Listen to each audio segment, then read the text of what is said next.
From Colorado's own Channel 2, this is Daybreak. Breaking news out of Arvada this morning. Police have been outside a home all night long where a convicted felon has taken a 13-year-old child hostage. Police say he kicked down the door of a home at random. He is considered armed and dangerous. An attempt by state Republicans to repeal a new law expanding background checks on private gun sales has failed. The repeal was not expected to pass, with Democrats controlling the state Senate. The Democrats say the new law is working. And the Broncos are back at home. Their buses arriving at Dove Valley yesterday, but many Broncos fans that made the trek out to New Jersey are still stuck on the East Coast this morning, hoping to make it home today. First, the big loss on Sunday, then you're stuck in New Jersey. My goodness, that winter storm canceling hundreds of flights yesterday. What a mess. Good morning, everyone. Thanks for being here. I'm Kim Posey. I'm Tom Green, and we're going to take you live to that situation in Arvada in just a second. Chris Jose is standing by with a live update, but first we want to get you over to Chris Tomer as snow starts to roll into the metro area on what's going to be a cold stretch of weather. It is all of the above, Kim and Tom, and so snow has started now, and every flake is sticking to the roadways. It's just so cold. It's 16, and that's as warm as it's going to get here today. Let me show you the storm. It's down here. It's spinning, and it's pushing back the snow towards Denver. Within this, we've got an easterly wind. The upslope is helping to enhance some of the snowfall across I-25. It's not going to be an incredibly heavy snowfall today, but a lot of it is going to stick, and by the time we get to tonight, I think we'll have 2 or 3 inches of snow on the ground. Here it is, blue as snow on radar, and you can see how it's kind of been angling back towards Denver, I-25 through the course of the morning. These are the numbers. It's 16 in town right now. It's also 16 in Fort Collins, Greeley. It's 14 down at Castle Rock. Here's how to plan out today. Your pinpoint forecast at noon, about 11, and some light snow. We're back to 16 by the evening rush hour for the high, with light snow continuing, and again, that accumulation, Vicki, up to 3 inches. I think that'll do it in most places. Of course, a little bit more up in the foothills and out over the Eastern Plains, believe it or not. Actually, speaking of the Eastern Plains, I'm glad you brought that up. I'm here showing you a camera now at CDOT, a CDOT camera at I-70 in Lyman. Check this out. They're completely covered with snow here on the freeway. You can barely make out just one lane getting through here. So a lot of snow out east as well. But again, as Chris was saying, every last flake is, is starting to stick to the roadways here in and around Denver as well. Now, we're still seeing some decent speeds, but I am starting to see some slowdown really around the entire metro area. I-70 near Tower, pretty thick snow here as well. And of course, that's through the new construction area. So both directions of I-70 down to one lane. You can see already in the foothills along I-70, 285 going to be a bit slower. And again, the hostage situation around 60th and Harlan. There are some lane restrictions and also some road closures. So Kim and Tom, people should avoid that area in Arvada if they can. Yeah, we want to get right to that area, Vicki. We're staying on top of the breaking news because it is there, but police say a convicted felon has been holding a 13-year-old as hostage inside of that home at 60th and Harlan. That situation has been going on all night long, and Channel 2's Chris Jose is on the scene there this morning with more. Good morning, Chris. What is the latest information? Well, good morning, Tom and Kim. I'm going to show you where all of this is happening right now. We're here at 60th and Harlan. The situation is happening right there on 60th and Gray, which is just down the street from us. You can see here there's a heavy police presence in this neighborhood. I see the Jefferson County Bomb Squad and also the command post just down the street. Now, police aren't saying much, but have a look at this video right here. You can see that they have their guns drawn and that they have this neighborhood locked down. We can confirm that the hostage taker, who's considered armed and dangerous, is a convicted felon who escaped from a Mesa County prison in the past. He's currently on parole for a number of crimes, including drug use. Last night, we know he randomly picked a home in this Arvada neighborhood and kicked the door down. Inside the home was a family. A woman and her kids were told. Some escaped unharmed, but a 13-year-old boy remains inside. Police have been on the scene since last night negotiating with the man, and so far no resolution. Why the man targeted this family is unclear, but early indications are they don't know each other and they do not have common friends or acquaintances. Again, as a safety precaution, police sent out emergency notifications and evacuated some parts of this neighborhood. We'll, of course, stay on top of this developing situation and have more through the morning. For now, reporting live in Arvada, Chris Jose, Channel 2 News, Daybreak. It's a really terrifying situation. Hopefully this comes to a good end this morning. Thank you, Chris. Also in the news this morning, a former California teacher accused in a YouTube video of child sex abuse has now been arrested. And the video made by an alleged victim has resulted in more than a dozen criminal charges. You should be so ashamed and so disgusted with yourself. I am. That is Jamie Carrillo. She made the video 2 weeks ago confronting a former teacher about sexual abuse that she said started when she was 12 years old. Andrea Cardoza then resigned from her administrative job at Riverside High School. Yesterday, Cardoza was arrested. She now faces 15 felony charges, including 5 counts of aggravated sexual assault on a child. Another person claiming to be a victim has also filed a complaint accusing Cardoza's former school district of negligence. Cardoza's arraignment is expected to be on Thursday. In Tennessee, 4 family members are dead after a small plane crashes to the ground in Nashville, but the pilot is being called a hero, who witnesses and fire officials say saved many lives by narrowly avoiding a nearby YMCA building. The crash happened last night. Officials say no survivors were found. You can see the flames in this photo. No one on the ground was injured. Witnesses say the crash could have been much worse. They reported seeing the plane bank hard to the right just before crashing to the ground, avoiding the YMCA building by just 20 feet and avoiding a retirement home. Back here in Colorado, hundreds gathered to honor the life of a fallen Jefferson County Sheriff Sergeant. Sergeant David Baldwin died on duty last month. Thousands of members of law enforcement from as far away as New Mexico came to the First Bank Center in Broomfield to say goodbye yesterday. Baldwin killed on Highway 93 on his motorcycle when he was hit by a wrong-way driver. The 27-year veteran and U.S. Air Force airman was a motorcycle training instructor. Every time he went out the door, I'd say, "Please, honey, be safe, on your motorcycle." And he said, I will, but you know what? If I go out on my bike, it is a good day. Flags were lowered to half-staff on all public buildings across Colorado yesterday in remembrance of Sergeant Baldwin. New Jersey Governor Chris Christie is answering questions about the George Washington Bridge scandal. He appeared in a radio interview in New Jersey yesterday and stood firm in his response to the controversy. The most important issue is, did I know anything about the plan to close these lanes? Did I authorize it? Did I know about it? Did I approve it? Did I have any knowledge of it beforehand? And the answer is still the same. It's unequivocally no.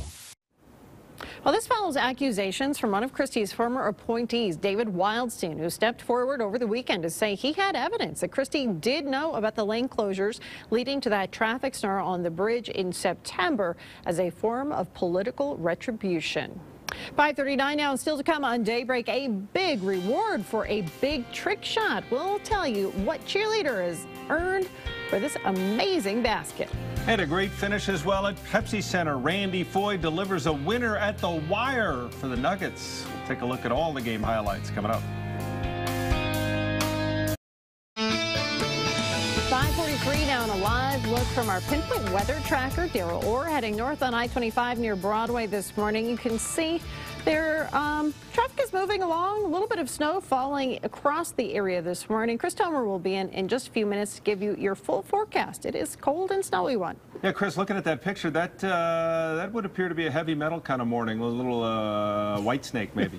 Maybe Poison. What do you think he's listening to? Probably REO Speedwagon. Oh, really? Going with some classic. That's what I'm thinking. Yeah. We could check in with Mr. Orr here in a little bit, see what the old boy's doing. So here is our radar right now. Blue is snow, and it's been filling in through the morning, and it's backing in from the eastern plains towards Denver. It's been snowing pretty good out here along I-70. So if you're headed out there, you got a big rig or whatever, it's going to be snow-packed along I-70. Our Pinpoint Futurecast keeps the snow coming. Areas of lighter snow maybe at noon, and then it may come back for the evening rush hour. Nonetheless, on and off snow pretty much all day today. It's not incredibly heavy, but every flake will likely stick with temperatures this cold. 2 to 3 inches of accumulation by tonight. Up and down I-25 from Denver to Fort Collins, down to Castle Rock. High of 16. We dropped to 9 below tonight, 7 for the high. Tomorrow, windy, turning windy, 10 below 12 Thursday, and then over the weekend, another inch, Vicki, for Friday into Saturday. All right, we'll just get used to driving in the snow. It sounds like time saver traffic. We're seeing some snow on the road here at I-25 and University. You see it starting to accumulate here between the lane lines as the cars go by. It's kind of fluttering around the roadway, but once it comes to a rest, it is sticking. So we're starting to see some ice forming. You certainly want to take it easy out on the roads. You see, we're already starting to fill in with some slower speeds, really just generally across the entire metro area. We have our first accident westbound I-70 just before I-25. Also a crash at I-76 in Sable. Still a hostage situation at 60th and Harlan. Our own Chris Jose is there. We'll have more on that coming up later in the newscast. Kim and Tom. I want to tell you about a little boy with a big heart. He lives in Alabama, but he's hard at work trying to help brighten the days of some sick children as we approach Valentine's Day. Happy Valentine's.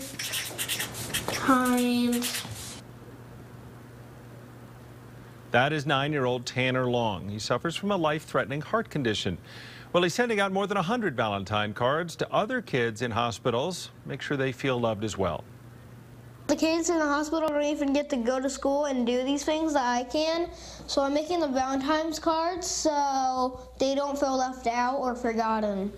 Tanner is calling his project Operation Valentine. Good for him.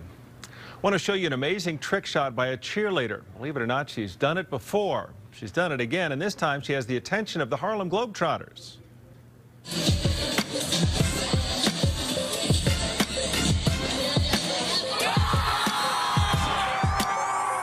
That is Ashley Arno from William Carey University in Mississippi. You might remember she did this last year. Well, she did it again Thursday night. The handspring, picks up the ball at half court and throws it in. Well, the Globetrotters now want her to perform with them the next time they're in town. I've seen this done by soccer players sometimes on throw-ins, trying to get extra distance on throw-ins. But putting it right in the bucket, nice to see she's still got the touch. Good luck. All right, Sunday's Super Bowl, certainly one of the worst events a Denver sports fan has ever had to endure. That is going to sting for a long time. Well, last night, both the Nuggets and Avs tried to lift Colorado sports fans' spirits. Both teams rallying, putting fantastic wins on the boards the day after the Super debacle. Let's go to the Nuggets and Clippers fourth quarter. DeAndre Jordan, the outlet pass to Blake Griffin. He was tough last night, 36 points. Clippers by 2. Throws it down. Under 20 seconds to go, Nuggets by 1. But J.J. Redick hits Matt Barnes, and Matt Barnes makes the 3, so the Clips lead by 2.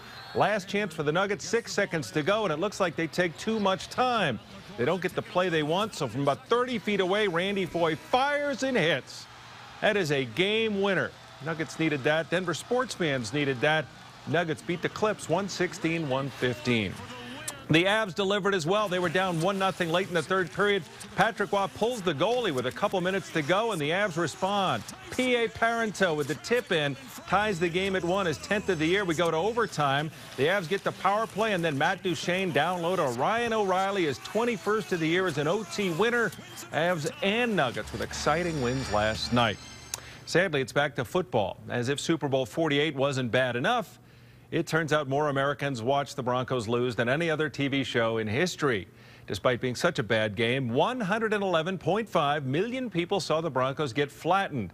That pushed it past the 2012 Super Bowl between the Giants and Patriots as the most watched TV show ever. Broncos made the long trip home yesterday, a humbling Sunday in New Jersey, no doubt. The buses rolling in at Dove Valley last night. Today, the players will clean out their stuff. This afternoon, John Elway and John Fox will hold a press conference. Obviously, a very different scene in Seattle. The Seahawks returning to the 12th man at the SeaTac Airport last night. Not really too big a crowd. Fans were told to stay away from the airport. Instead, the team will hold a celebratory parade. That'll be through Seattle tomorrow. Play of the day comes from Brooklyn. Russell Wilson not on the flight because he was at the Nets game last night in Brooklyn. Stayed in the New York metro area, saw the Nets and Sixers. Yeah, he's got a good seat, courtside seat. You know, you're the winning quarterback, and what else do you get? He sits with Beyonce and Jay-Z. Other than that, how's your life going, Russell? Super Bowl champ, hanging with Beyonce, sitting at the front row. Up next on Daybreak, we continue to remember the Oscar-winning actor Philip Seymour Hoffman. Fellow cast members of The Hunger Games adding their reaction. We're also learning more about the days that led up to Hoffman's death. We'll share those details with you coming up next in People and Places. And here's radar. Anything in blue is going to be snow, and it's backing its way into Denver. It's here. It's going to snow pretty much off and on all day today through tonight. Here are the high temps. Cold stuff. 16 Denver today, up to Boulder, Fort Collins. Singles and teens and 20s for highs in the mountains. Well, the snow plows are out, and like Chris said, every last flake is sticking to the ground. So we're starting to see slower speeds and several accidents. I'll show you where coming up.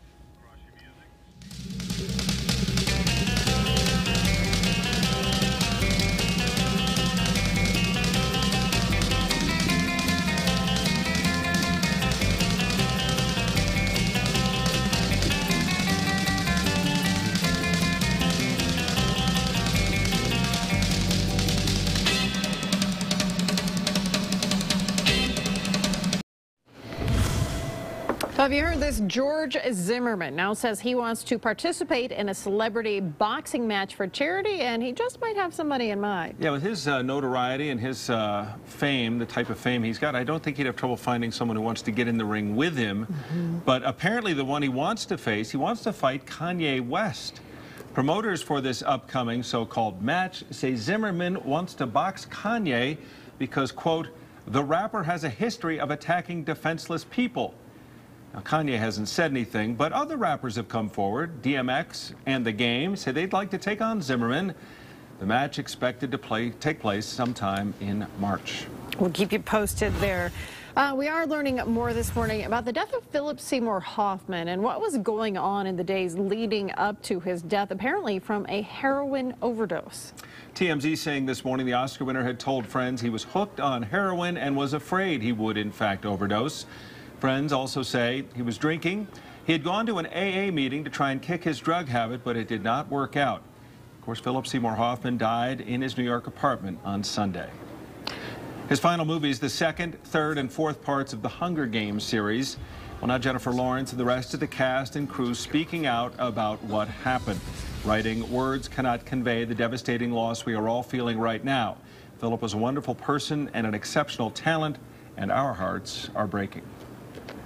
Well, Vanity Fair now getting attention for its latest cover. Check out the 3-page foldout for the annual holiday edition featuring 12 actors and actresses, including several Oscar nominees.